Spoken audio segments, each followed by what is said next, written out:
Michael Patrick Shields is on the air. Good morning, world. Good morning, Michigan. A very pleasant Wednesday to you. Michael Patrick Shields. And when I drove in this morning to our Gillespie Group storefront studio, just a couple blocks from the Capitol, there was a little bit, just a hint of the white fluffy stuff falling a little bit of snow this morning.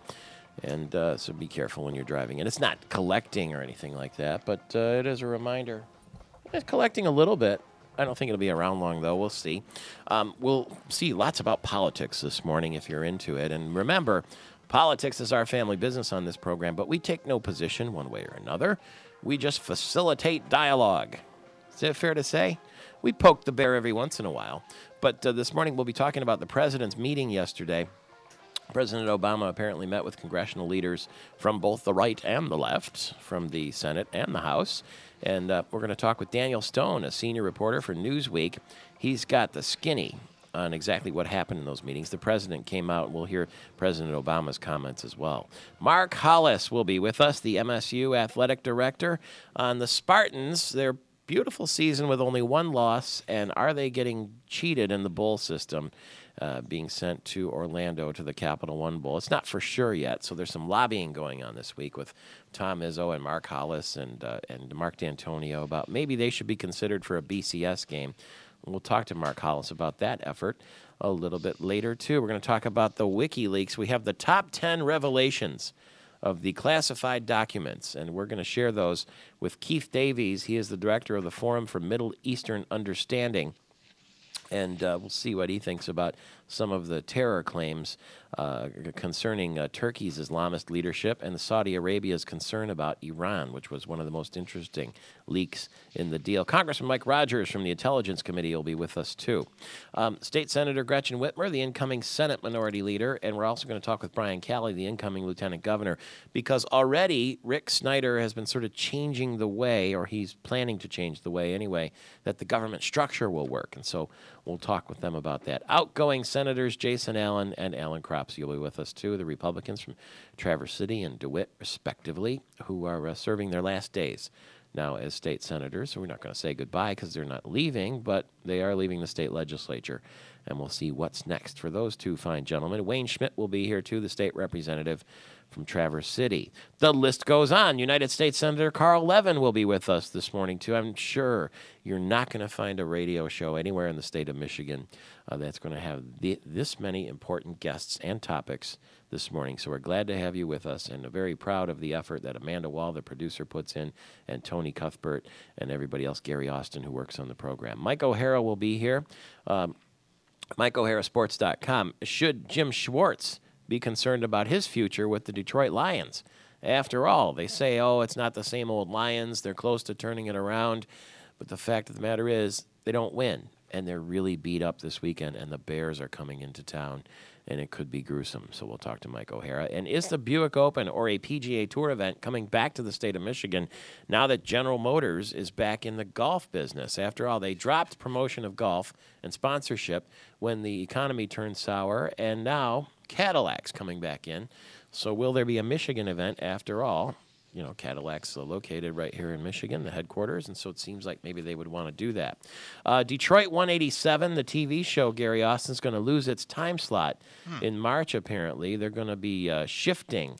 And the future of Detroit 187 is unclear, the ABC show. Is it because the ratings aren't what producers had hoped? Is that they're going to have a new series starring Dana Delaney, which makes me happy because Dana Delaney's on my list.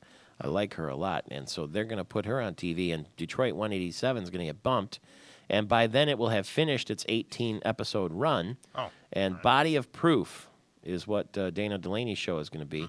And so ratings have slumped for 187. It's watched by about 8 million viewers an episode.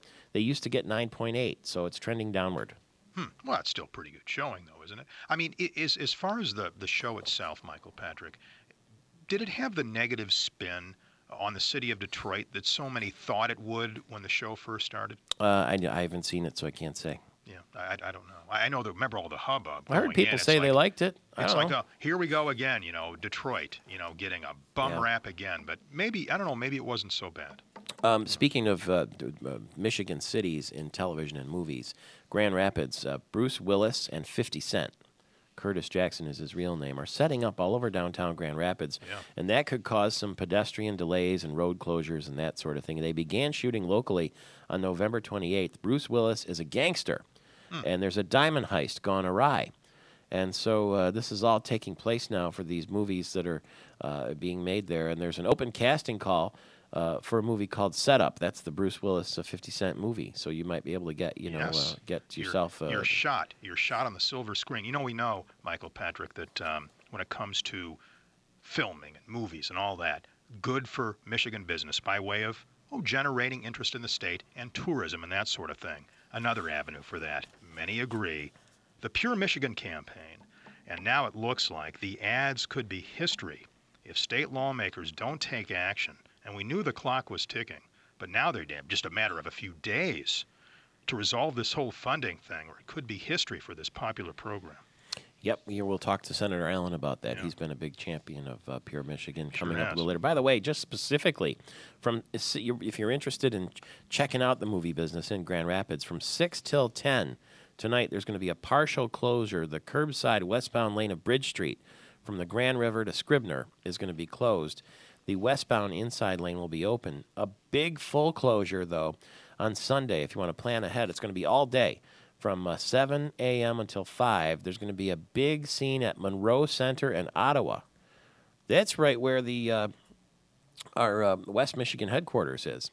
And they're going to close Monroe Center from Pearl Street to Ionia. And they're going to be shooting some sort of big scene there with a stunt sequence all day long, right there. So I wonder how close we can get to actually watching the action. I think pretty close, especially if you're in one of those buildings and you can look down on it. But That's right. Just look out the window. And they're going to have delays, pedestrian delays every 5 to 10 minutes where they won't let people walk through because they're shooting. But it'd be sort of fun if you have a chance to pop out there on Sunday and have a look-see. And then some other ones will be shot in December. But that should be pretty cool. It'd be kind of neat, too, if you could somehow work your way into a background shot. I don't know if that's possible or not. I have no idea. But just imagine if you position yourself in some way where the camera can pan somehow and get you. And there you are, down the road watching the movie in the theater, and there you are with your new girlfriend, and you can say, yep, I played a role in this movie. Yeah. And there I am right there, see? You know what you have to do in order to do that? What? Invite yourself to the party. That's right. Now, where have I heard that before? My new book. Yeah, I knew it. Yeah, Very I'm going to good. be, by the way, signing and, if you want a signature, and giving a little talk Thursday for the new book, Invite Yourself to the Party, at Schuler's Books at the Eastwood Town Center. It'll be 7 o'clock in the state capital area Thursday night. There's no charge or anything like that, and they'll have me give a little talk about the book, and it's a behind-the-scenes look at this program, and a book that has a lot of business advice and a lot of anecdotal comments and stories about people who invited themselves to the party. That means they sort of threw themselves into the mix, got themselves involved, and had interesting things happen. Everything from run-ins with celebrities to run-ins with the law. Yes, in many cases, unexpected, right? Absolutely. That's what makes it neat. That's what makes Lighthearted life and fun. interesting. Yes. 7 o'clock, Schuler's Books, Thursday night at Eastwood Town Center. That's just a little bit west of, right off 127 if you're heading north from downtown Lansing, for instance, or if you're coming from Grand Rapids, you come across 96, go north on 127, and it's at the Lake Lansing Road. It's a big Eastwood Town Center, and they have all sorts of shops and things in there, too. So it's at Schuler's at 7 on Thursday. Just make an evening of it. Little dinner, Yeah, meet Michael Patrick Shields. we'll hang around. Buy a dozen copies of the book. Even if you don't want to, you don't have to buy the course. book. You can come and say hello, and I'll be giving a little talk there, too. But if you want to buy a book, why not?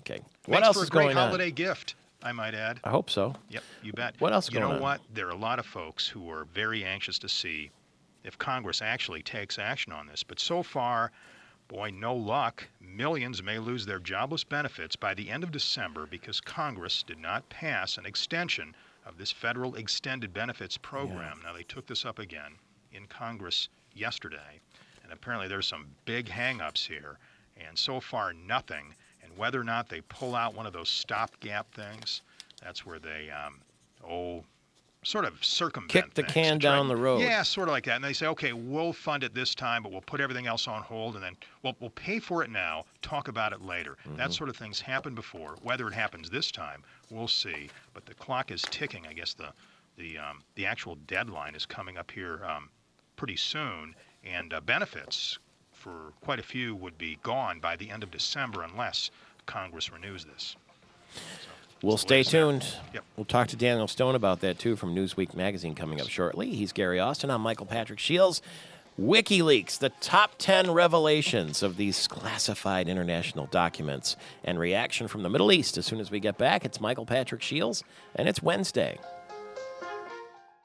22 minutes after the hour, Michael Patrick Shields, heard all across the state of Michigan.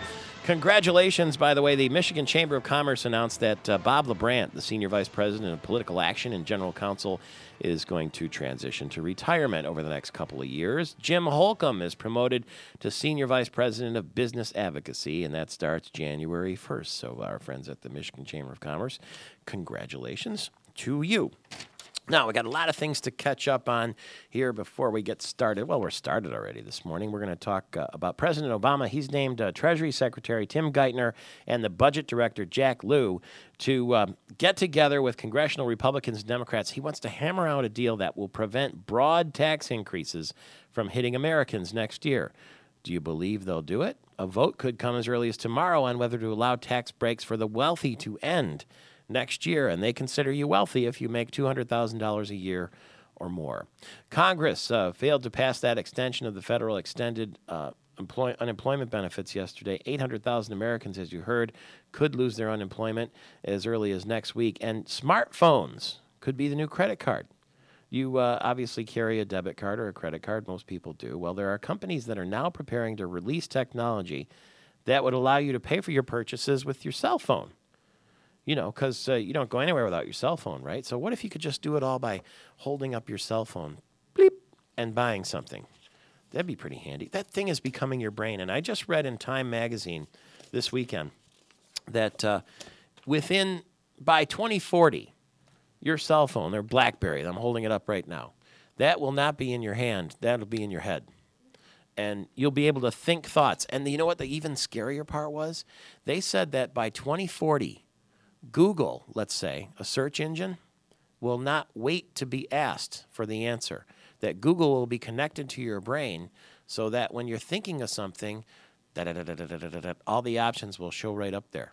And you'll have, basically your brain will have a giant off-site storage area, and you'll be able, isn't that scary? I think that's scary. It's the stuff of science fiction. If you're thinking bad thoughts, yeah. Scary. Speaking of scary, Dr. Robert Stokes has scared a lot of patients into thinking they had precancerous spots and moles in Grand Rapids. So he did unneeded surgeries and had a lot of fake billings. And they had a resentencing for him yesterday. And he told the judge, I realize I made a lot of bad decisions and I did a lot of things wrong. And he was doing it for some sort of leniency from the judge. But if you visited Dr. Robert Stokes, you know that maybe you had some unnecessary surgeries and some fake billings. If you didn't know about that, you might want to connect with his office if it's still open, that is. Governor-elect Rick Snyder made 3 appointments to the newly created executive positions in his cabinet. There are going to be 6 executives that are going to oversee the cabinet-level departments. Is that unusual? The cabinet level usually reports straight to the governor, but now there are going to be some executives providing coordination and communication. We'll talk about that this morning when our legislators start turning up here very soon. That Morenci man with the 3 missing boys, this has been making national news. He's been arrested on parental kidnapping charges in Ohio. He's 39 years old, was arrested after being released from a mental health facility. He attempted suicide after the boys went missing. They kept him in the facility. They released him, and he was immediately arrested. And apparently, sources are saying that he told the FBI he killed his 3 boys, and he's not given them reliable information. And so the police chief said that he doesn't expect a positive outcome in the search for the boys. They are ranging in age from 9 to 5 years old, and so it's not a happy ending to that dreadful story as the details are now only becoming available. Eminem is a strong contender for Grammy nominations, apparently. I mention him only because he's from Michigan. Recovery is the album, and the Detroit rapper is one of the leading contenders. The Grammy nominees will be announced tonight. They're going to do it in a concert now, Grammy nominations concert, live at 10 o'clock on CBS. Other favorites heading into the evening are Sade and Jay-Z. And now, see, you don't just get the Grammy show anymore. You get the Grammy nomination show. As they spread this all out. So, you got the Academy Awards coming up soon, too. And the Grammys are a big deal. So we'll see about that tonight. Eminem is going to be up. We never let the birthday of a beautiful woman pass without taking note. Carol Alt is 50, really? She was in Stormtrooper and Private Parts, if you remember Carol Alt. Happy birthday, darling, to you. Let's get a touch of sports in here if we can for just a moment. The Red Wings were out west in San Jose, California. That means the game started very late last night. I watched the first period. Didn't get much past that because of the late hour, and maybe you didn't either, but the guy who was wide awake was radio broadcaster Ken Kal. He was right there. Thanks, Michael Patrick. Henrik Zetterberg had a 4-point game leading the Red Wings to a 5-3 win over the Sharks last night in San Jose, California. The win was the third straight for Detroit, number 16 on the season. Detroit grabbed a 2-0 lead on a power play goal from Dan Cleary and an even-strength marker from Pavel Datsyuk. Danny Heatley netted a power play goal for San Jose. Detroit led 2-1 after 20 minutes of play. Zetterberg batted a puck out of midair early in the second, and Patrick Eaves scored on a redirection. Detroit led 4-2 after 40 minutes. Ben Ferriero scored for the Sharks in that period. Zetterberg then tallied for Detroit in the third. Ryan Clough connected for the Sharks. The Red Wings outshot the Sharks in the hockey game 29-28. The final again from the Shark Tank. The Red Wings 5 and San Jose 3. That's the story from San Jose at HP Pavilion. Now back to you, Michael Patrick, in the studio. Thank you very much, Mr. Ken Kal. He's enjoying his West Coast trip, I hope. The Red Wings take to the ice again Friday night in Anaheim against the Ducks. The Pistons, meanwhile, are in Florida. See, you get a little touch of snow around here, and the hockey team runs away, and so does the basketball team. They played the Magic in Orlando last night and lost 90-79, and tonight they go to Miami to face the Heat, the Big Three, as they're called, led by LeBron James. And if you can't stand the Heat, stay out of Miami. So we'll see what happens. Michigan beat Clemson yesterday on the hard court, 69-61. It's the ACC Big Ten Challenge in South Carolina, and the Wolverines are 4-2 now. They host Harvard at Chrysler Arena on Saturday. And the Lions have quarterback problems, not just with Matthew Stafford, but Sean Hill now, the backup, missed practice yesterday. He's got a splint on his right index finger. And so now they had to work out J.T. O'Sullivan and Josh McCown to back up, apparently, Drew Stanton this weekend in the championship. The division-leading Bears are coming in to Ford Field. And we'd like to have a little bit of revenge. After all, we won that opening game, the Lions, didn't we, with that Calvin Johnson catch that they ruled not a catch? But the Bears are leading the division, and they're coming in Sunday. And get this, the Lions may have to play not only with out their first and second string quarterbacks, but defensive end Kyle Vanden Bosch, tight end Tony Scheffler, and running back Javid Best and the kicker Jason Hansen are all questionable. So who's going to be on the field? Another guy who will probably be back on the field, it looks like John Gruden's going to leave the Monday Night Football booth and take the job at the University of Miami. He's going to coach the Hurricanes in college. He was 11 years in the NFL with Oakland and Tampa Bay, 47 years old. He won the Super Bowl, didn't he, with the Buccaneers? And I guess TV only 1 year, and he's going to pop down there and go to Miami. And earlier this week, he said he was not a candidate for the job, but they must have thrown some good money at him. And that'll surprise a lot of people and maybe disappoint people who thought Rich Rodriguez might be a good fit in Miami and that maybe he would go down there and leave Michigan. And maybe if you're Rich Rodriguez, you're disappointed that the Wolverines aren't going to decide on his future till after the bowl game. So some of his options might be drying up. Drew Brees has been named the Sports Illustrated Sportsman of the Year, and there's still talk in the NFL and the Players Association about a work stoppage if they can't agree on a collective bargaining agreement. And I don't know about you, but I have my fingers and my toes crossed that doesn't happen because I don't want to spend the winter, the rest of it, or next year without the NFL. General Motors has decided to resume PGA Tour sponsorship as part of its return to promotions at big events. Those were all curtailed during the dark days of the GM bankruptcy in 2009. We lost the Buick Open, for instance, in Grand Blanc after all those years, and it's Cadillac that's signed a multi-year contract through 2016 to sponsor the World Golf Championships in Doral in Miami there. That's going to be the Cadillac Championship. And Cadillac's going to be the umbrella sponsor of all the World Golf Championships. So that's a pretty high profile. And Tim High, who promotes golf for the state of Michigan and is a media consultant, is with us this morning. Good morning to you. Hi, Michael. How are you? Good. Have you heard any noise, maybe since General Motors is getting back into business in terms of golf, about a Michigan event or maybe reviving the Buick Open? Well, what I have heard is that next year there's a very good possibility that General Motors, under the name of Cadillac, would sponsor a PGA tournament that would be a regular event in the Michigan area. And I guess it fits into their new marketing scheme in the fact that when they can, what I've read is they will spend their marketing dollars in the Michigan area or where they have other plants and assets so that they can also help out the local areas where they do business. So maybe as early as next year, the tour is coming back to Michigan? That's what I've read as of, even as early as this summer when the rumors started, and there was an article written in the Detroit News that it would happen at the Detroit Golf Club of all places. Oh, really? That was my next question, is where would they stage an event like that? Not Warwick Hills then? Not a revival of the Buick Open? That's not what's been written so far, even though I have talked to people in Flint, and what they're really trying to get is a senior tournament. And the people that I've talked to in Flint said that they've been very close. They've been as close that they've almost announced it, and then they just can't quite get over the sponsorship hump. So maybe we'll end up with two tournaments. You never can tell. Well, the Champions Tour, the senior over 50 circuit, they all love Warwick Hills. They know it from their playing days, right? And maybe that'd be a natural fit, wouldn't it? And then the crowd, too, would absolutely love having that particular set of players back in the field. Yeah, and it would be better suited for the game of the seniors because, they wouldn't shoot 30 under par through 4 rounds. But Detroit Golf Club's old-fashioned, too, and they have 36 holes, so I guess that would be good for traffic, and it would bring people to a part of the city of Detroit that they're not really used to going to, if you know what I mean. Oh, absolutely. As you know, a beautiful old-fashioned golf course, 36 holes, beautiful clubhouse.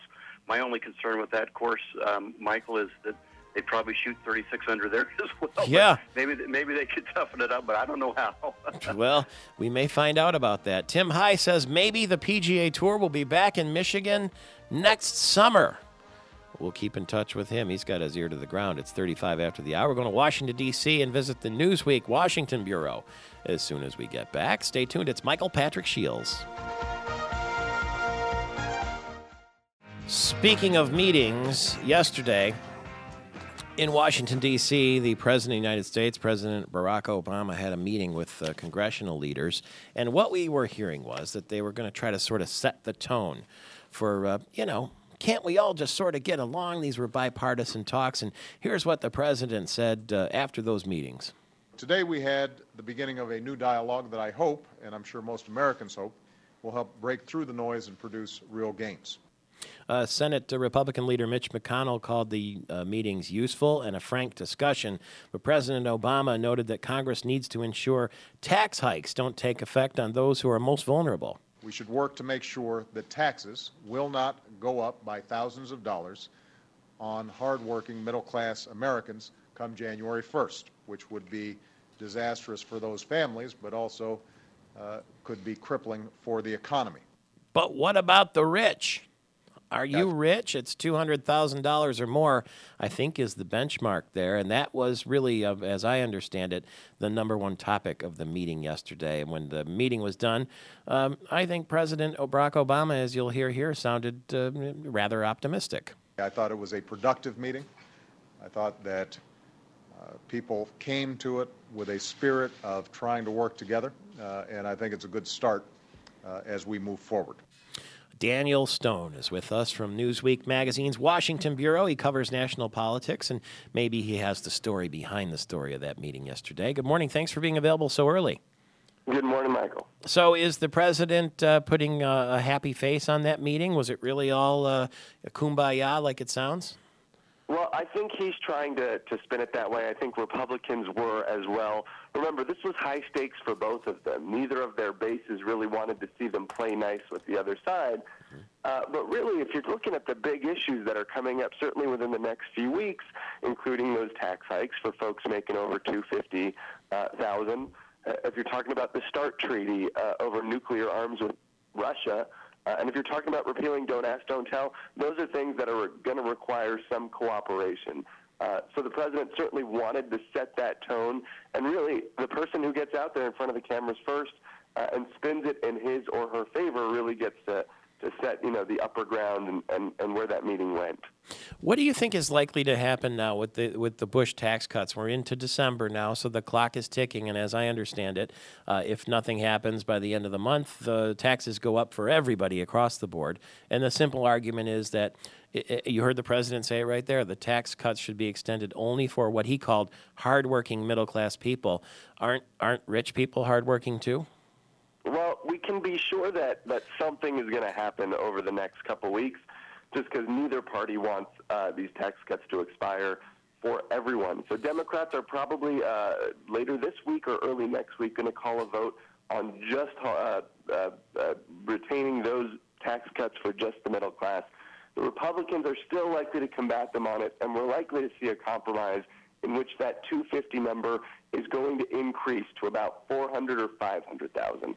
That's likely to be the compromise. We don't know for sure, but likely, you said the clock is ticking, so it's not going to drag on like we saw health care earlier this year. So they'll move the bar, and those people who made $200,000 or $250,000 as a couple who thought they were rich no longer going to be rich. Is that how it works? Exactly. They're going to be somewhere in the middle. And do you think that'll be palatable? I'm sure it's not palatable to the Tea Party people probably coming in, but is it palatable to the outgoing Republican legislators? Well, the point there is it's not really palatable to anyone, and that's really the only middle ground you could find here. I mean, the Democrats certainly want to make sure that their middle-class base is covered, and they want to keep the deficit down by not extending it to everyone, so some sort of middle ground really doesn't work for anyone and kind of works for everyone in effect. My God, it sounds like a compromise. Is that what it is? Very rare these days in Washington. Wow. What's the buzz? I can't get enough of these WikiLeaks. These things are fascinating, all these cables and so forth that were supposed to be secret. And now there's some talk that Hillary Clinton might end up being the fall person for all of this. Is that possible? I'd say that's highly unlikely. I mean, if you were to draw a direct line, linking someone to this, it certainly wasn't her fault. Remember, this was a leak that not just extended the past couple years when she was Secretary of State, but going back decades, going into the 80s and the 70s, all these diplomatic cables. I mean, this is an extensive archive of these things, and she had no part, and I don't think the president is looking for a fall person. I think Democrats and Republicans all agree that this was a breach of national security. It was a breach of those who have secret security clearances. I think they're zeroing in on a lower-level military person named Private Manning, who was responsible for the first WikiLeaks dump earlier this year. I think they're trying to link into this one. And if it is indeed him, I think he's going to be made a very, very public fall person for this, facing prosecution, potentially even the death penalty for something like this. Wow. That hasn't happened for what? For treason, I guess it would be, right? Exactly, and that's what they're trying to spin this as. We saw Attorney General Eric Holder come out and say, there were laws broken here. We don't know which laws yet. We're going to look into there. And if there are holes in our law when it comes to something like this, we're going to address those holes, and we're going to make sure those holes are plugged. We'll be with Senator Levin a little bit later this morning. He is a proponent of getting rid of Don't Ask, Don't Tell, and so we'll talk with him about whether that's possible. And we will read you in Newsweek magazine and at Newsweek.com. And thanks for the chat this morning. Thanks, Michael. Daniel Stone has his ear to the ground. He has the inside story, and you can read him at Newsweek.com. It's 14 before the hour. I'm Michael Patrick Shields. Michigan State University Athletic Director Mark Hollis will be joining us in just a minute. But first, let's go live to Grand Rapids, where Marty Bohr, sales executive here for the Michigan Talk Network, is driving this morning, apparently sideways on what I'm told are icy roads here in the Grand Rapids area. Good morning, Marty. Good morning. How are you, Michael Patrick? Is it tough going? you want to say, hey, it's the first real snow of the season, at least here on the west side in Grand Rapids. But I will tell you that 96, the stretch between Lowell and Ionia, is definitely treacherous. Okay, be careful then. Yeah, we're getting a dusting of it at the state capitol and all around this belt of the state, but it's not like you're going to be shoveling or anything. But there are some people who take, a little time getting used to the slippery roads. And so leave a little bit of extra time and make sure your seatbelt is on. The other thing I wanted to ask you very quickly before Mr. Hollis joins us is Bruce Willis is making a movie in Grand Rapids with 50 Cent, and they're going to be downtown. They started on the 28th. It's a gangster movie called Setup. And do you know that on Sunday they're going to be shooting a big scene at Monroe Center and Ottawa in between Pearl Street and Ionia? That's right where your office is, isn't it? You bet. The offices of Citadel Broadcasting, right outside the door there. So you're going to be, if you go into work on Sunday, you're hanging around with Bruce Willis and 50 Cent right out your window. Well, I think Matt Hanlon actually is going to be an extra in that movie. Is it a gangster movie? I'm not real familiar with it, but I do know there's a lot of film activity in Grand Rapids these days, and it's terrific. Hey, Matt Hanlon could play a gangster very easily, don't you think?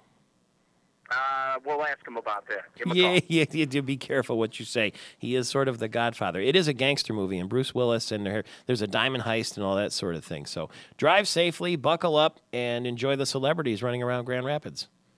Will do. We'll see you soon, Michael Patrick. Bye for now. Mark Hollis, as I mentioned, is with us, and thanks. Nice to talk to you again. Merry Christmas. Mr. Hollis. Good morning. How you doing? Very, very good. I'm just, I'm a little worried because it seems like after such a splendid season with only one loss, people are feeling a little bit disappointed about the bowl destination, or the one that we think the Spartans are going to get anyway. And I know that you've been lobbying, and I hear that Coach Izzo and Coach D'Antonio have been lobbying for a BCS game. If for some reason the Spartans can't get into one of those big BCS games, how big of a disappointment would that be? Well, I don't think there's going to be a major disappointment. I think it's a situation where, first of all, our goal was to achieve a Big Ten title, and we have accomplished that. I think from there, what you look at is what kind of experience you're going to have for your student athletes and your fans. And the two options that are sitting there for us right now is a Sugar Bowl in New Orleans or the Capital One Bowl in Orlando. And both games are outstanding games. They're going to be against competition that's off the charts, and it's either way, it's going to be a great situation for us. So we're lobbying for both, and it's we're stating our case, but in the end, it's going to be the decision of those bowls, and either way, it's going to be a great experience for us. So the Sugar Bowl is still a viable option in your mind? Yeah, the Sugar Bowl has not made a selection yet. They're going through their process. I think their committee's going to meet here tomorrow, and then they'll make their final determination after the games are done on Saturday. But it's it's not a situation where they have to take the highest ranked team, where you have I think currently Ohio State 6 and we're 8. But it's a situation where they can sit back and look at the whole body of work, and it's rankings are a very emotional process. It's voters make selections based upon a week-to-week process, and what these bowl committees are doing now is going back and looking at the whole body of work. One of the arguments that we make is if you take our Iowa game and you take our Wisconsin game and you switch the dates with no other change whatsoever, we're probably sitting here as a third or fourth ranked team, and that's just because of the ranking process and how everything takes place. But there's so many statistics, so many variables that lean Michigan State's way, and yet Ohio State has great tradition. So it's going to be a choice that the Sugar Bowl is going to have to make based upon an up and coming Michigan State with a lot of excitement versus a very prestigious Ohio State team that's been to 5 BCS games and has had that opportunity. So one of the arguments that we're making is give the Spartans an opportunity. Let a team that finished 11-1, have a chance, have an opportunity, and be part of the BCS process. They ought to realize, too, and I'm sure you've told them this, that we're aching to get to a big bowl in terms of fan support, and we can get in our cars and drive to New Orleans if we have to. And, I think that's an important consideration. I think you've got a team that was picked to finish 7th in the Big Ten Conference preseason by all of the experts, and at the conclusion of the season, when you have a team that's exceeded, they generally do much better when it comes to attendance. Yeah. Our television numbers have been the best in the Big Ten. We've topped over 5.7 million households per broadcast, which led the Big Ten Conference. I think that's an important consideration. There's so many different things competitively, the excitement, and then the television numbers that really put Michigan State into a good position. Well, you when tell you them. watch the BCS show, one of the unfortunate things is you got 3 Buckeyes that are part of that broadcast. So you've got even though everybody's impartial, you're always rooting for your alma mater a little bit. Well, you tell them that Kelly Dean will get an armada, every bus in the state of Michigan, and we'll all be there. And good luck, and thanks for the lobbying, and we'll talk Monday morning after the final choice. All right, we appreciate it. Thanks. Mark Hollis, Michigan State University Athletic Director, at 3 minutes before the hour. It's Michael Patrick Shields. More of your Hump Day Wednesday right after the news.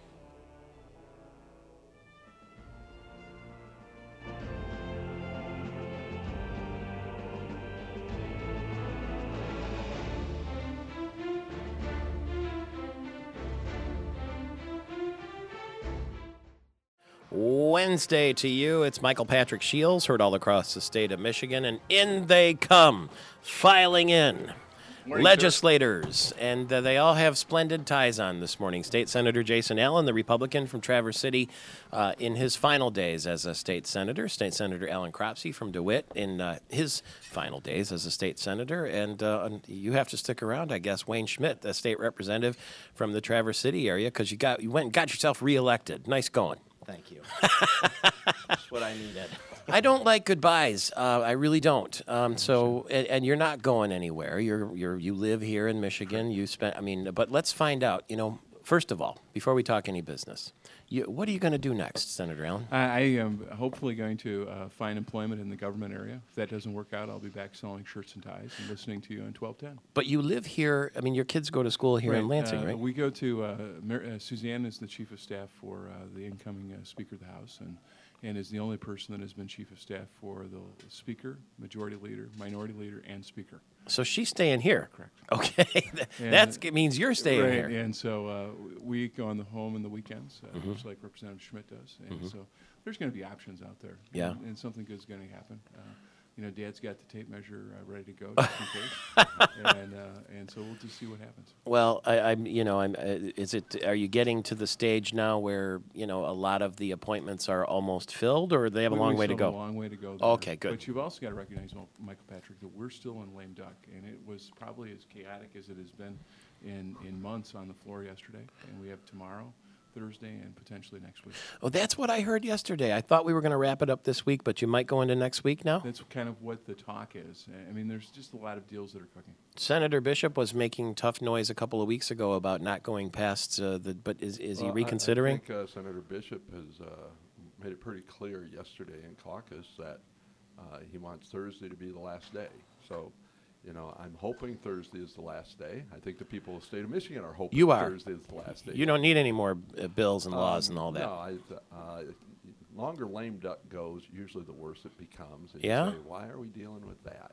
Can't the next legislature deal with that issue? And shouldn't they deal with that issue because they've just been elected? But there are legacy issues, right? People that want to get things in at the last second. People want to get things done at the last minute because maybe they've been working on them for 2 or 3 years or something, and for some reason they just didn't go until the final deals are cut, to say, well, this legislation moves, this other legislation moves. I know Senator Bishop is working very hard to try and make sure that all happens this week. Do you think he's a viable candidate for to be the head of the Michigan Republican Party? I think Mike would do a good job at that. I think for the most part, though, I think people are pretty much lining up behind Bobby Shostak, from what I can see at this point. But I think either person would do a fine job. What will you do next? Well, I've been in discussions with some people, and I'm not prepared. I cannot say at this point, but I do plan on staying around. Are you coaching the Wolverines next year? Oh, no, not me. I thought tackling the state budget was tough. Sorry to my Wolverine fans. I saw your name linked with the old Michigan State Police headquarters this morning. What's going on there? Well, part of the problem is that when the state police leave that building and leave the lease, you've got what Michigan State University says is about $4 million cleanup and demolition of the current building there, because when they take it back, they would like to have it back in pretty much the condition that the property was when it was several years ago. And there is asbestos abatement that needs to be taken care of and that sort of thing. So there's some cleanup issues. And yesterday morning in our committee meeting, I brought that out. I said, is the state going to come up with a reasonable part of this cleanup? Because the state built the building there. Shouldn't they be the ones to clean up the building and take it down? Shouldn't Joel Ferguson pay for that? Well, the university has basically stated, what a zinger of a question. Lame duck for you. That's right, lame duck, Al, no problem. I had one leg lame, and I just got the other one shot out, too. Al did a nice job defending himself in the caucus. Okay. So but I got shot up pretty well there, too. Pure Michigan is... We're going to try. I mean, there's a couple options available to us, potentially using some resources out of the Michigan Economic Development Corporation is one of them. Obviously we could pass some legislation that would come up with some long-term funding. I don't think that's going to happen, but my hope is to come up with something to help with the winter buy and then carry us over for the spring buy. As you know from your background in the media business, you start making decisions for advertising in late January or early February for your summer buys. And to have more flexibility and get lower prices is the big benefit out of that. But coming up with $25 million is a challenge in this economic times. Today or tomorrow that has to happen, or potentially, and we can talk. We'll probably put a little bit of a wager on whether we're back next week. Senator Cropsey, you say no on that wager, right? No, I did not say no. I said that's how you'd like it to be done this week, and I'm working hard to make sure it is done this week, but it could slop into next week. Representative Schmidt, what do you make of this new structure that I read about that Governor Snyder is going to have in place, where the cabinet heads don't report to him, they report to some sort of management level types? Well, I've just been looking at that. Of course, coming from a small business background and such, I'm open-minded to it. Of course, he's the governor. He's going to put his plan into place. I've been just working on making sure that our committees kind of match up with how he's going to move forward next year, and so that's been my big focus. And I was getting the committee sheets out so that incoming members and returning members could let me know and the speaker know where they would like to be on policy or appropriations. And so that's my main charge right now. Of course, in addition to finishing up here in lame duck. Wayne's chairing committees on committees. Oh, is he? Yeah, he's a power broker now. He's very popular. He's popular? Yeah, I'll be popular for about a month. Once it's announced, there goes my popularity. What about the situation with Governor Snyder now, or Governor-elect Snyder coming in? Have you heard anything about when he's going to start to become more front and center? It seems like he's been quietly sort of maneuvering and making things happen, making his selections and that sort of thing. Do we get to see the new Rick Snyder again? Well, I think right now he's been doing a lot of sort of background work and working within the National Governors Conferences. I know he's been doing some traveling. Last week there was a big training meeting for the governors-elect out in California. Really? Yeah. And so those are the types of things that he's going on right now. MEDC. What happens to the MEDC under Governor Snyder? I don't know. I mean, I know that if you take a look at the management and structure that he's laid out with the recent announcements yesterday, which was putting Dan Wyatt along with, let's see, they've got the new DNR director, and then let's see, who else is they're kind of breaking apart the DNR into a couple different areas and putting that in as one section. I assume that's going to be a style that he's laid out, which you talked about with Representative Schmidt, about sort of a 5 or 6 person individuals that report to him. Yesterday, I think in Gangwer or MERS, they wrote about that. So the current MEDC structure, will it remain in place? I don't know how he combines that with a couple of different other areas. There's DLEG that is out there that could be consolidated. And what I think you take a look at it is the strategy that he's laid out is the rationalization of government. And we have much too much bureaucracy. And how do you streamline that so that we do not become, let's see, I think the last General Motors plant built here took 84 governmental approvals in a year and a half. And so I think when you look at his style, What he's trying to do is develop a system that is going to make it more efficient, develop a way that citizens of this state are going to be able to access to get the permitting process done in a timely manner, and then also simplify the tax credits. If you have anything you want to accomplish in lame duck, what would it be? Pure Michigan funding, and then secondly, there are some housekeeping issues. The moose hunting bill, because I think that will be a huge boom for the eastern Upper Peninsula and allowing that to become legal. We have a surplus population. Of moose in the UP? Yeah. You can't hunt them now? No, and it's very similar to the elk. This becomes a highly competitive, sought-after license to get. In places like Newberry, it becomes a real opportunity for jobs. The next area is then lowering the requirements for liquor permits in downtowns. As you know, you have a minimum seating of 50. We're trying to bring that number down to someplace around 25.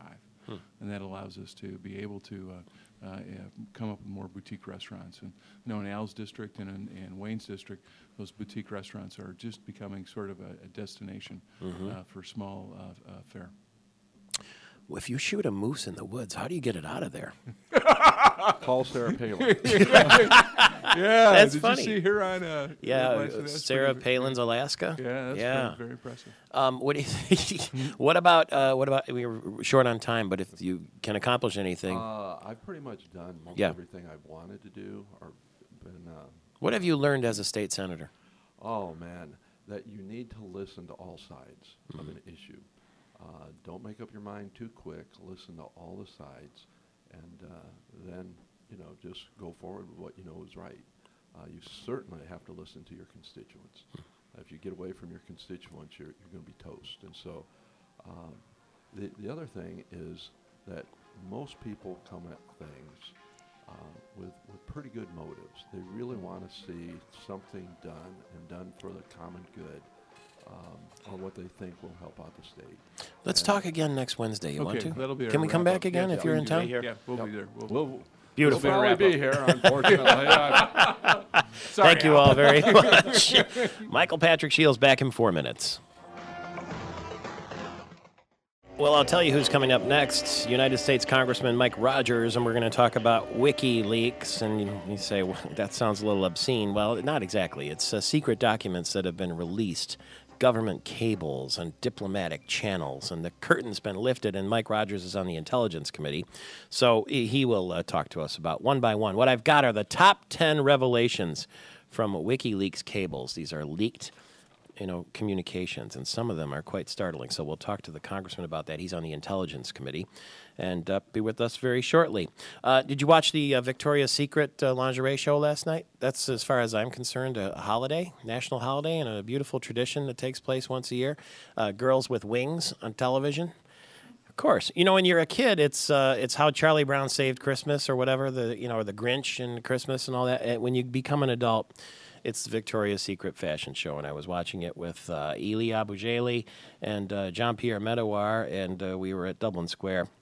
And we had one eye on the Red Wing game, and we had one eye on the Victoria's Secret fashion show, and we had one eye on Brooke, Jean-Pierre's girlfriend, because she just came over from the Douglas J salon. She's learning to be a hairstylist, right?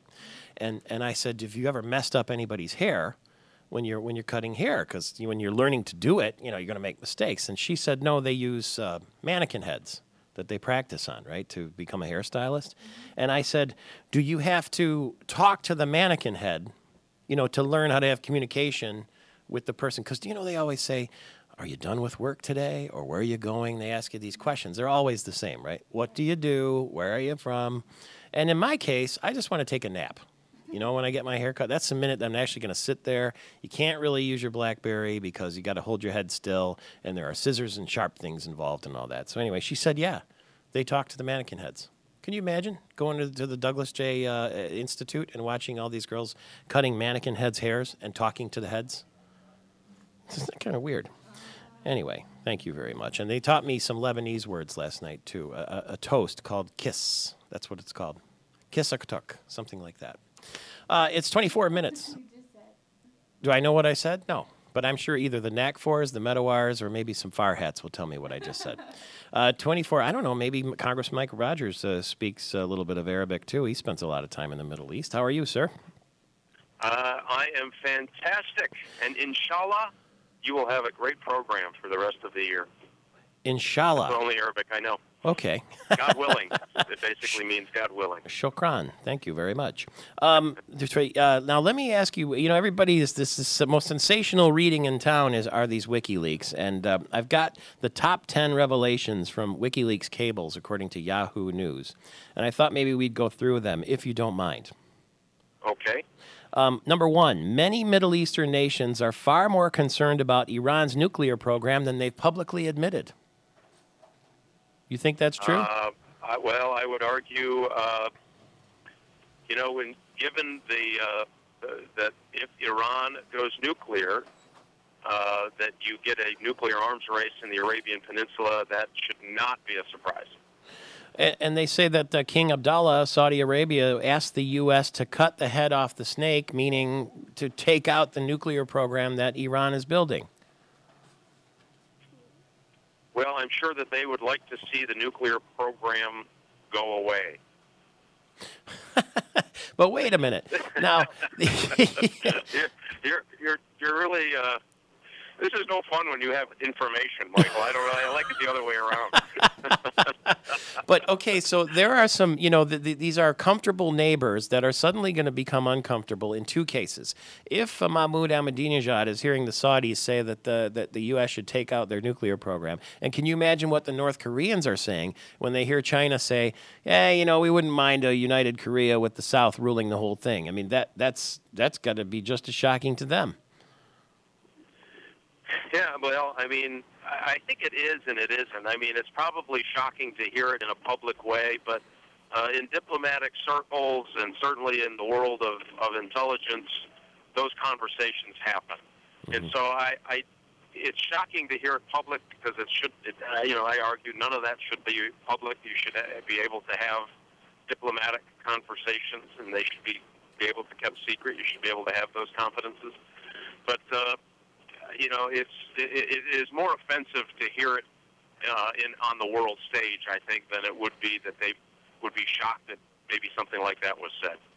Do you know from time to time when I say to you, can you tell us something that you know that we don't know, and you're always very careful because some of these things are classified. Are those the kind of things that are showing up in these WikiLeaks cables? Well, this is... on the diplomatic front, Michael, this thing is an unmitigated disaster for the United States, and it does a whole bunch of damage. But there are other pieces of information in there, too, that I think these are the most, getting certainly the most attention worldwide. Yeah. But there are things in there that will get people killed, beyond a shadow of a doubt. People will die because of the information that was released. And remember, there's some 400,000 total documents that have been released, and about 200,000 of it were related to State Department and then these cables. So it is very, very serious for the United States for a couple of reasons. A, this is a trust issue. Do you really now want to have a conversation with the United States that is confidential, that may be a little bit more abrupt, that might be a little bit more direct? Or now does every nation start pulling back from the conversations they have with the United States? And you can imagine if in the world of diplomacy, you have to have candid conversations. And so this thing is going to show a lot of harm for a long time. Our liaison partnerships with foreign intelligence services are at risk. And those things concern us greatly. So there is the amount of damage that was done. And by the way, we really don't know the amount of damage that's done. We're still trying to get through all of it and have an assessment of what damage was done. Yeah, I guess, when you take a look at the serious issue, the ones that are getting a lot of attention are the flashy ones, like Muammar Gaddafi, the Libyan leader, travels with a, quote, voluptuous blonde Ukrainian nurse. You haven't met her, have you? I have not met her. She wasn't in Libya when I was there. But I mean, the guy's about half crazy. I hate to say it. Yeah. And this doesn't surprise me a bit. I see here that the Chinese have been able to block WikiLeaks through some kind of internet firewall. We would not do that in the United States because that would be censorship. Is that how that works? Do we have the capability of shutting it down? Yes, and I have to tell you, and one of the things we hope to deal with next year is that the laws on our cybersecurity and cyber protection and how we stop offensive targets, and China's masterful at attacking the United States from a cyber perspective, is something that we're going to have to deal with. We're going to have to bring our laws into the 21st century, and that hasn't been done yet. Now, I understand there was a meeting yesterday, so-called bipartisan meeting between the president and some of the legislative leaders, and one of the big issues, obviously, is the Bush-era tax cuts. Are they going to expire? Are we going to have tax cuts for what President Obama called hardworking middle-class people, which makes me wonder whether he thinks that so-called rich people aren't also hardworking. But the way that I'm hearing this may work out, according to Daniel Stone from Newsweek magazine we talked to earlier this morning, he said that what's likely to happen is they're going to raise the bar from the $250,000 level up to maybe $400,000 or $500,000, and that's how the tax cut will work. Is that palatable to you, and do you think that's a reasonable option? Well, I mean, I'd like to see no one have a tax increase in a recession. I just don't think it makes sense, because that means you remove money from our local communities and you send it to Washington, D.C., who is absolutely overspending your money. And by the way, 40% of everything they spend has to be borrowed. So I think it's if you want to do anything to slow the recovery, that's a great way to do it. In addition, the numbers that they're talking about, there's a high proportion of those are small businesses who are absolutely going to be the key to our economic recovery. And so when you start playing this game about how much do we think we hate people who make $200 or $250 or $300 or fill in the blank, we start working against ourselves in a robust economy. And I think that's the dangerous thing about this kind of class warfare, and I think Americans rejected it. I think Americans want fairness. If you make a lot of money, you're going to pay a lot of taxes. They think that's okay. I think that's okay, but it shouldn't be disproportionate so that we slow down the ability for a small business to hire someone. And at the end of the day, you want a good government program, it's get out of the way and let a business hire someone.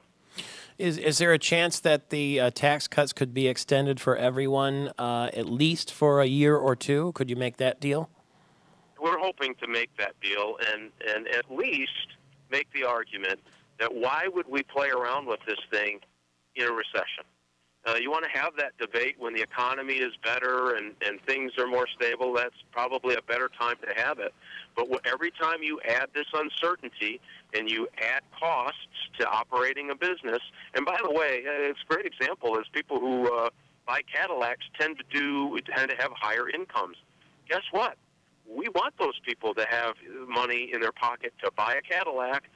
They're built right there in Lansing, Michigan, versus sending it to Washington, D.C. So let's get through this recession. Let's extend, not raise taxes on one household in America until we can then have the debate later. I still think we ought to go to a more fair, more flat, equitable tax system than we have now, and then everybody pays their fair share. But let's have that debate when the economy is better.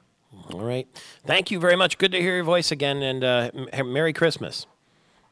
Michael, Merry Christmas. I hope you had a great Thanksgiving, and I know great things are in store for you for 2011. Thank you very much, and for all of us, let's hope, including Congressman Mike Rogers, the Republican from Brighton. Great things were in store yesterday for the Detroit Red Wings. They won their third straight game with a 5-3 victory over the Sharks in San Jose. Friday night, they go to Anaheim against the Ducks. You see, you get a little bit of snow in Michigan, and the hockey team leaves town. Pistons, too. They're in Florida. They lost yesterday, though, 90-79 to the Orlando Magic. And the DeVos family is smiling, but they go to Miami tonight to face the Heat. LeBron James and the Big Three, and if you can't stand the Heat, don't go to Miami, is what the Pistons are going to find out. Lions are searching for a quarterback this weekend. Sean Hill missed practice. He's been wearing a splint on his right index finger. And Mark Hollish joined us earlier, the MSU athletic director. He says the Sugar Bowl is still an option for Michigan State. It's 35 after the hour. State Senator Gretchen Whitmer with more politics from the Democratic side. When we get back, it's Michael Patrick Shields.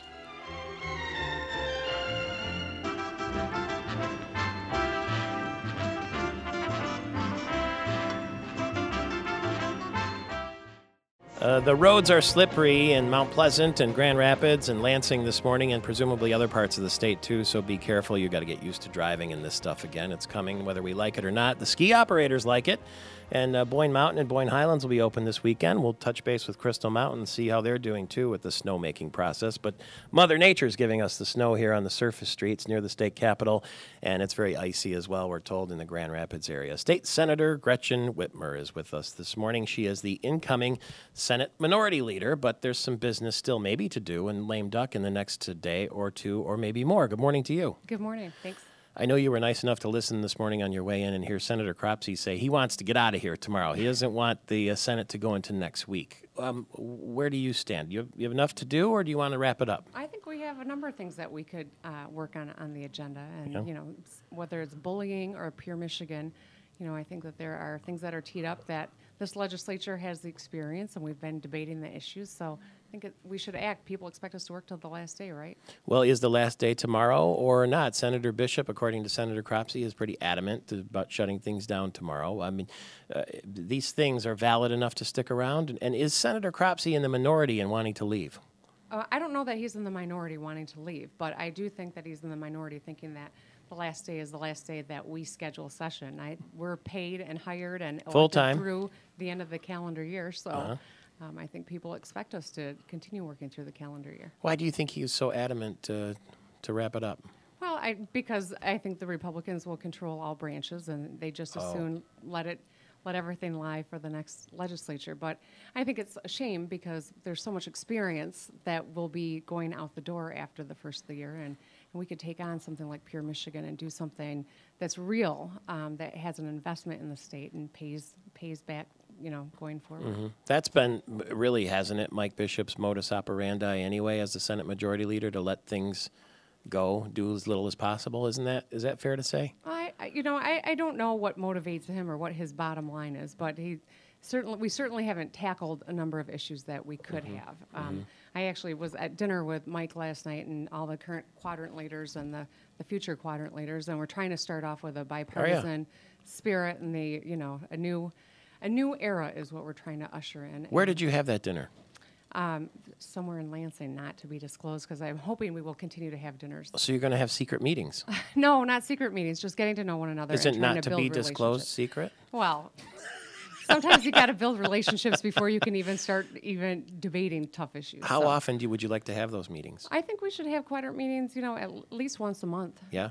If not more than that. And I never had met Jace Bolger, the new speaker, until about a couple weeks ago. So, that's a relationship that I'm eager to work on and build. And that gives us a lot of hope. I mean, have they been having these meetings before? I don't think so. I don't think that's there's a been a lot problem, of huh? I think it's a huge problem, and I think that's why you've seen such a breakdown at the Capitol and so much frustration and perhaps a lack of interest in working, together until the last day of session. Who's spearheading the idea to have these meetings?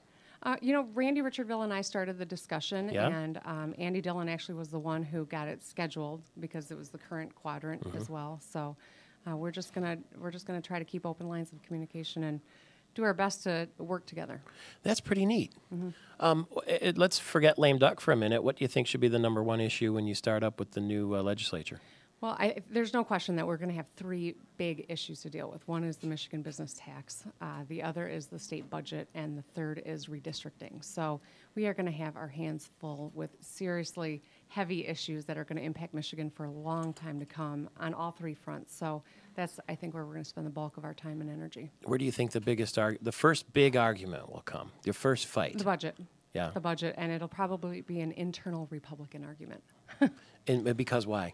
Well, I think that the legislature is much more conservative and much more right-wing than the governor-elect. And so I think putting the votes together, you have to have 56, 20, and 1 to get anything done in Lansing. And I think it'll be hard to cobble together those votes. So I do believe my caucus and I will be helpful and eager to work with anyone who's serious about moving Michigan forward and protecting the things that are really important to us. Has anything surprised you yet about the governor-elect? He has spent time getting to know the caucus members, all four caucuses, and I think that's very encouraging. When we sat down with him, it was he laid out a vision and took questions and was, very warm to receive suggestions. So I'm optimistic. Is he a good listener? Yes. Yes. He's sort of has a different structure now already. I understand the cabinet members are going to report to managers, and that. Do you like that idea? I think it's interesting. Extra layer, isn't it, though? It seems like bigger government. Yeah. Which is, contrary to what the philosophy of his party is, but, it remains to be seen. I mean, maybe it'll be streamlined and it'll be a faster moving decision-making body. Who knows? But every governor certainly has within their bailiwick, the ability to design what their cabinet looks like. So, if people are listening right now, and you sound optimistic, is there reason for us to be excited about the new legislature, and why should we be optimistic? Well, I think that we've got leaders who are really ready to work together, and we haven't seen that in the recent history in Michigan. I looked at the Lansing State Journal this morning before I came over, and there's good news on the front page. General Motors is going to be hiring. Chrysler's hiring. Our unemployment numbers are down. Consumer confidence is up. So I think that Governor Granholm's planted a lot of seeds, and we will see the fruit bear out. Could this have worked with Verge Bernero, too, as governor? You know what? I don't know. I'm sure it could have. I appreciate you coming in this morning. I know you're busy, and I hope we'll see you soon and regularly. Well, thank you. Of course, absolutely. Happy holidays. Thank you very much. That's State Senator Gretchen Whitmer, the incoming Senate Minority Leader, or Senate Democratic Leader is the way they like to say that very much. 14 before the hour, Andy Hetzel from Blue Cross Blue Shield of Michigan. They're hoping for some lame duck action. Will they get it? We'll find out when we get back.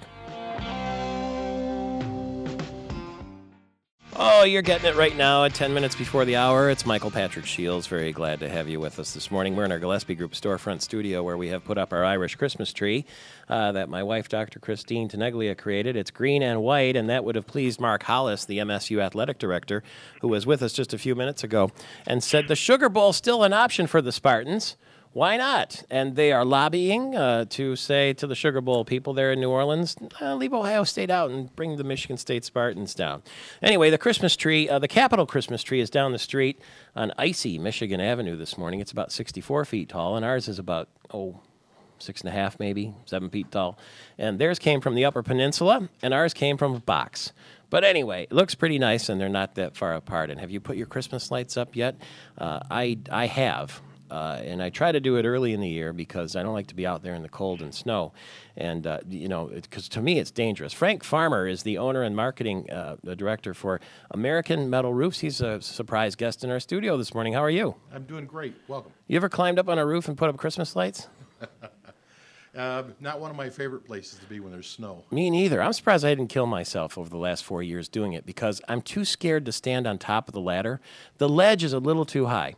And I'd have to stand on the top of the ladder or the top rung and reach up and hang those icicles that hang down, Mm-hmm. So I would climb up onto the roof and on my hands, on my stomach essentially, creep to the edge, hang over, and clip those lights on. And if it's the least bit icy, because you're kind of top over tea kettle, if you know what I mean. You're hanging off. I'm surprised I didn't kill myself up there. So how steep is your roof? Well, it's got a pitch to it. So, if I were to tumble and fall, I don't know how I did it. I kept things in my pockets and, I should have had grappling hooks and all that kind of thing. It's terrible. What is the scope of business of American Metal Roofs? American Metal Roofs focuses on, we started as a metal roofing company back in 2000 and really have evolved into a home energy company, taking a look at how a roof system affects a house, complete with ventilation and insulation and reflective insulations, and really are coaching a lot of homeowners how to reduce those energy costs. Most recently, we patented a product, solar electric. We have Freedom Solar, which is roofs that generate electricity. Nice. Yes. It's kind of like when you go outside today and you don't wear a hat, they say all that body heat escapes out your head. Is it the same with a roof? Exactly. Little different than the roof's not saving the heat. But when we go into a home, we don't just look at putting a roof covering on. We take a look at how does that roof affect that whole house, and it starts inside the attic, going into an attic and doing an inspection. Oh, I see. One of the misconceptions with a homeowner is that they can just throw some shingles on a roof and that solves their problems, without realizing that unless they're going to take a look at ventilating that whole attic space and getting the moisture out of that house, because we've all tightened up our houses because of rising energy costs, without getting rid of that moisture that's accumulating in that insulation, they may have lost half the effectiveness of the insulation. Is most of your business in new homes or existing? it's probably 95 to 98% is existing. Oh, I see. Retrofitting homes, going in and putting a permanent roof system on and making that home extremely energy efficient. So the cost that you would save in the energy efficiency would outweigh the presumed cost of retrofitting the home, as you call it. Exactly. Mm-hmm. When a person puts on a metal roof, they really go through a thought process of, I want to do it once, I want to be done. Yeah. If you think like about a furnace. If you think about putting jacking up your house every 10 to 12 years and putting a new foundation underneath it, we wouldn't do that. Mm-mm. But we think nothing of re-roofing a house every 10, 12, Mhm. 15 years. It should be done once right, and the payback is immense. Well, what's your website? AmericanMetalRoofs.com. Simple as that. Drive safely and be careful if you haven't put up your Christmas lights yet. Thank you, Mike. Thanks for visiting Stay us off the this roof. morning here. I will stay off the roof. Andy Hutzel is with us, Vice President of Corporate Communications for Blue Cross Blue Shield of Michigan. Good morning to you. Good morning, Michael. I hope that you and Christine and Harrison had a great Thanksgiving. We did. Thank you very much. And I see here the Thanksgiving holiday is over, and there's a lame duck session going on. And there was some talk all of a sudden about House Bill 6240 and 61, the shell bills having to do with individual market reform for Blue Cross Blue Shield of Michigan. But it appears that these bills do not have the support of Senate Health Policy Chair Tom George, and probably nothing will happen with them. Do you have your fingers crossed at this stage, or is it over? We're not actively lobbying in the lame duck for any movement on those bills, Michael. It's been 3 years we've been working with this legislature to try to get a fair and balanced regulatory system in Michigan. We desperately need one. And we are looking ahead to working with the next administration and the new legislature on those same issues. I hear that a lot, and so it'll be interesting to see if we can get that sorted out at Blue Cross Blue Shield of Michigan, because everything's changing now with the new health care bill and the situation. So we wish you luck in that, and you'll surely keep us updated along the way. And anybody who's interested in health care coverage, we're getting to the end of the year. A lot of companies are having you re-up, so don't forget, if you have to re-up your benefits or if you have to figure out how to do that with your human resources person, make sure you do. And if you have an option, you might try Blue Cross Blue Shield of Michigan at bcbsm.com. Andy Hetzel, Blue Cross Blue Shield of Michigan, and we'll keep in touch. It's 3 minutes before the hour. Next hour, United States Senator Carl Levin, incoming Lieutenant Governor Brian Kelly, and Mike O'Hara on whether Jim Schwartz should be fired as coach of the Lions. Television viewers, everybody else, stay right where you are for that radio hour, and you can find us at MichiganTalkNetwork.com as well. Yes, and all the muchachas, they call me Big Papa. When I throw pesos their way,